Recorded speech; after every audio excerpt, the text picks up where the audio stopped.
Namaste, Adab, Sat Sri Akal, Assalamu Alaikum. A very happy Diwali to all of you, especially to my entire Hindu family. On this auspicious occasion of Diwali, I would like to share some of my views. You see, humans have always looked up to role models. Everyone wants a hero, a personality whom they can emulate, whom they can copy and follow in all aspects of their life. And God Almighty has never left mankind void of such role models and heroes. How can I be so sure about that? I can be very sure because God Almighty says in the Quran, وَلِكُلِّ أُمَّةٍ رَسُولٍ, and to every people we have sent a prophet. And He also says, وَلِكُلِّ قَوْمٍ هَادٍ, to every nation we have sent a guide.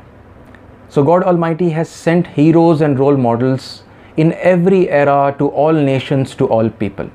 And one such very great hero is Sri Ram, whose victory we celebrate on this auspicious occasion of Diwali. When we look at the exemplary character of Sri Ram, we see that he is a very obedient son. We all know that his father Raja Dashrath had granted a wish to his stepmother Kaikeyi. And what did his stepmother Kaikeyi demand? In her wish, she demanded exile for Sri Ram, exile in the forest for 14 years. And can you imagine how obedient Sri Ram is? In order to honor his father's words, he accepted very happily the exile of 14 years. Secondly, Sri Ram's behavior towards the person making this wish is also very important. This person is his stepmother, and you can imagine how benevolent he is, how caring he is in his character, that he grants this wish of his stepmother, and he is happy to go to exile for 14 years. And then we move on to see that he has made this great sacrifice for his stepbrother Bharat. When we look at people nowadays and the manner in which they are obsessed with the material desires of this world, okay, people will hardly give like a flat of 100 square feet or 200 square feet to even their own brothers.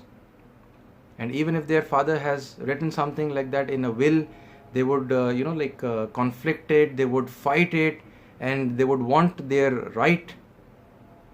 But here we have Sri Ram, an exemplary character. We are not talking about a few acres of land or anything like that over here. We are talking about a kingdom, one of the greatest kingdom on the face of this world at that time. And he is about to be made the king, and he is giving up everything. He is giving up his kingdom, he is giving up his kingship to honor the word of his father. And he is giving this away on the wish of his stepmother, and he is giving it away to his stepbrother.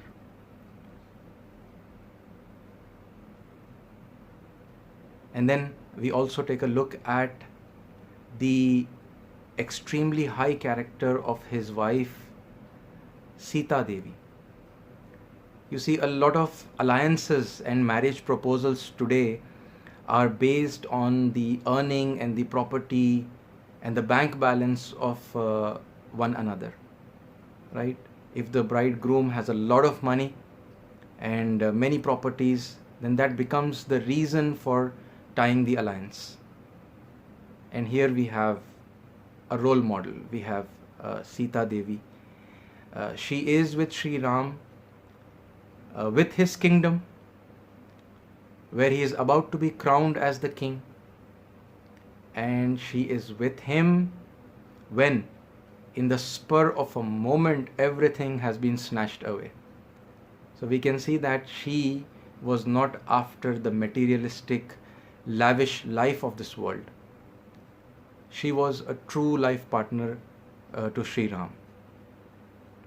And then we look at the character of Lakshman. How loving can the elder brother be that Lakshman, on his own initiative, decides to leave the palace, leave the comforts of that life and accompany the brother to the forest for 14 years. And then we also find the exemplary character of the step-brother of Sri Ram, that is Bharat. And he comes to Sri Ram, he's crying and he is refusing to take the place as king, because he does not want to sit in the place of Sri Ram. And he considers that the rightful heir, the rightful person to the throne is Sri Ram. What kind of a behavior can elicit such a response from a stepbrother? So these are those fine points, like what we need to look into in order to understand the greatness. Such loyalty from such close members of the family do not come, because of money or because of any other reason. They can only come because of the extremely high character that was shown by Sri Ram on all occasions of his life. And another very important aspect is we see that there was no rebellion in the kingdom when this situation, unfolded in the palace. Because the public is in love with Sri Ram. They are looking forward to crown him as the king and to be, led by him. But when this tragedy unfolds, we see that there is no rebellion. What does that mean? That means that the people trust their prince so much that when they see that he is willing to go to the exile for 14 years, they surrender and they do not rebel. They agree to wait for his return. And such control over the people and such obedience from the people can only be elicited because of the extremely high character. I could just go on and on like this about Sri Ram, but my time is limited. So my dear friends, these are some of the aspects of his life and his character that we should endeavor to inculcate into our own lives. We should try to follow this great life of Sri Ram.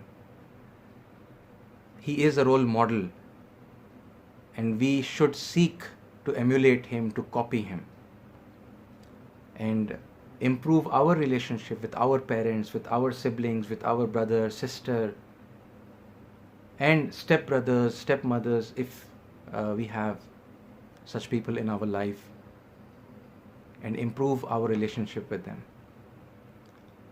And before I conclude, there's another point that I would like to highlight. There are some people who hurl accusations at Sri Ram. So let me tell you that it has always been a part of history that these great heroes and these great personalities and rishis and prophets, whenever they have come and shown the best example to mankind, there have always been some people who were evil and they hurled accusations and false blames on such heroes. So how do we respond to them? I, as a Muslim, have learned from the Quran some great values, and I would like to give you a very quick example of the value that Quran teaches about the great personalities and how we should respond to the false accusations. All of you would be aware of Prophet Ibrahim, or Abraham as we call him. When we look at his life, he is a person of great character, a very great prophet. Yet we find that in some of the traditions of the Jews, it has been mentioned that Abraham lied on a few circumstances in his life. Those traditions also found way and place in some of the Christian literature, and they have also become a part of some authentic Islamic literature, where even Muslims believe that Prophet Ibrahim lied on 3 different occasions. Do you know what Allah says in the Quran regarding this? Allah says, وَذْكُرْ فِي الْكِتَابِ Ibrahim. Mention Ibrahim in this scripture, in this book.